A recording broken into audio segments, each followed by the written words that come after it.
They made us for nothing. Little monsters.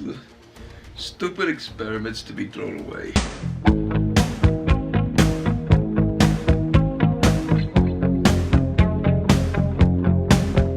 We left the story of Guardians of the Galaxy with story arcs left open by previous movies and served as a farewell to James Gunn's iteration of the Guardians, and who knows who could pick up the storyline and allow Star-Lord to return. You were everything to me. Chris is such an amazing energy to have on set. What are you doing? Oh, let's start again. He's a perfect number one on the call sheet, meaning that person usually sets the tone and it trickles down.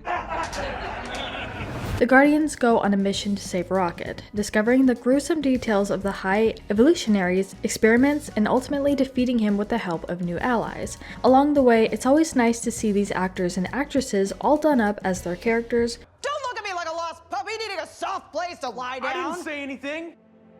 Totally different person. Her look, her spirit, her voice completely changes. She's bad to the bone. I mean, she is incredible. So today we thought it would be fun to look underneath the mask and see what these celebrities had to go through and how long they had to sit in the makeup chair to get into character.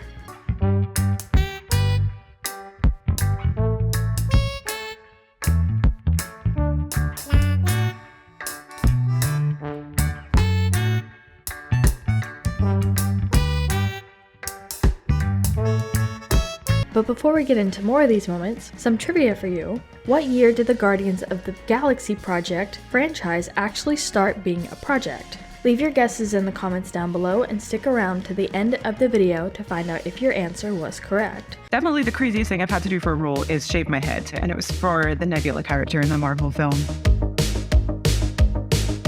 Happened. It actually happened. This isn't real. I knew that she was going to be blue and bald, but I didn't realize that I was going to be completely covered in prosthetics. First, we can look at Yondu's transformation.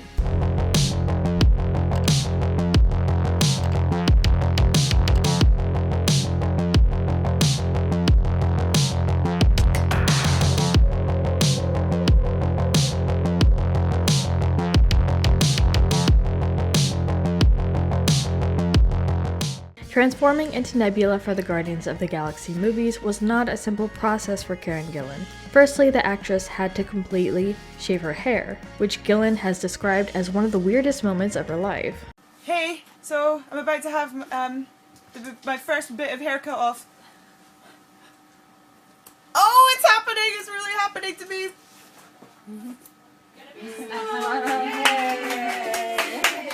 And the shaving begins.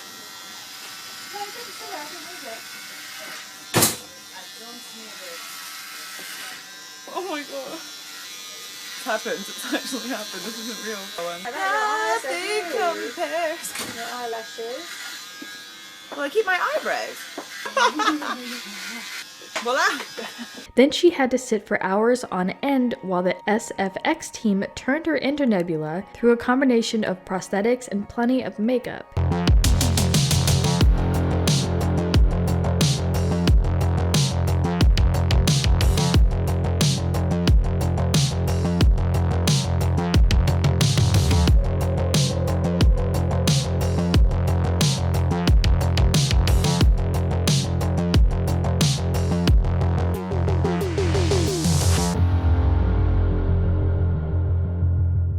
She even goes on to explain that she had a therapy session one time and had to do the Zoom call with her and kind of spooked her a little bit. Backstory to this hilarious moment on the gram when she had couples therapy in full Nebula makeup. I was late to the session and I had warned them, I'm late because I'm at work. So they had an inkling, but I don't think they realized it was going to be in full makeup. And then yeah, it was, the therapist couldn't stop laughing, actually. Which I felt bad for her. Next, we can look into the likings of Drax, played by Dave Bautista. Dave Bautista's various body prosthetics consisted of 18 separate latex scars that would be applied by makeup artist David White.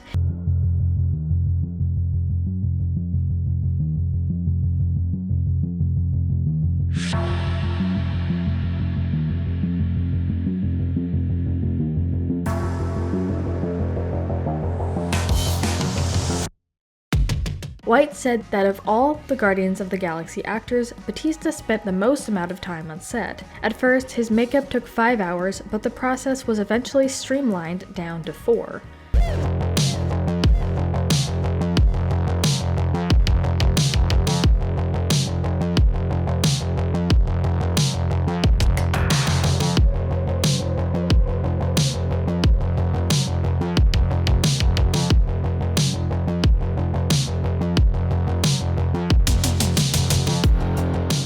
But real quick, make sure you guys check out our Instagram page linked down in the description. There's a ton of interview moments and memes, so make sure you check it out and give us a follow. Next, we can look at Nebula, played by Karen Gillan, and what she had to go through in the makeup chair.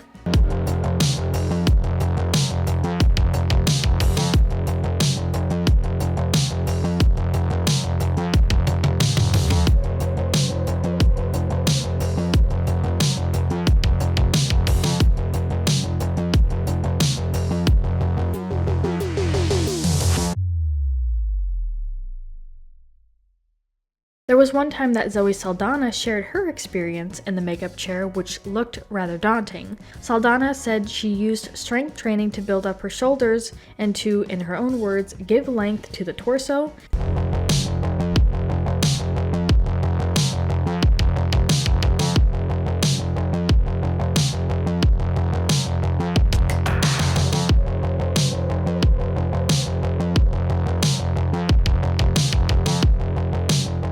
Add to this regimen a rather intense vegetarian diet, and Saldana was able to lose 70 pounds, enough to use her old costumes from the first Guardians.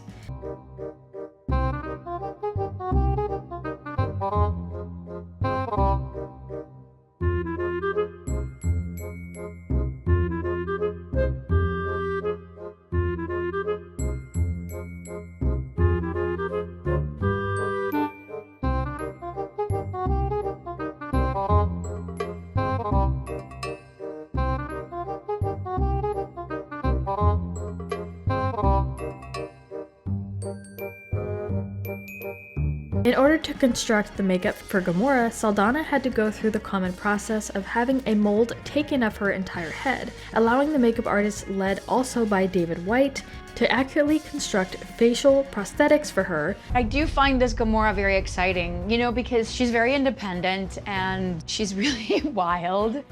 Let's take 6. There's a spunk to her that, you know, Gamora never really had. And as far as the answer to our trivia question, Guardians of the Galaxy as a project began in 2009 with Nicole Perlman. She was in Marvel's screenwriting program and was asked if there was any Marvel property she'd want to take a crack at. Perlman chose Guardians of the Galaxy, which was surprising. After a few drafts, the project was passed to Gunn, and the rest is history.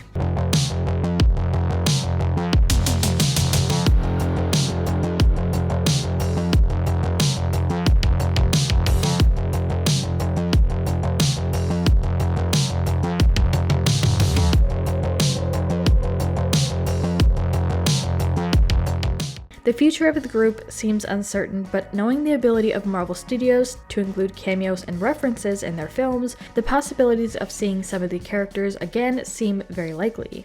The fact that James Gunn came forward saying that a 4th one wasn't going to happen, meaning coming from him specifically, that it would not happen. I can't imagine anyone else playing Drax. It's totally Dave. It has been Dave since the moment he walked in and he and I screen tested together. Like, everybody knew it was going to be Dave.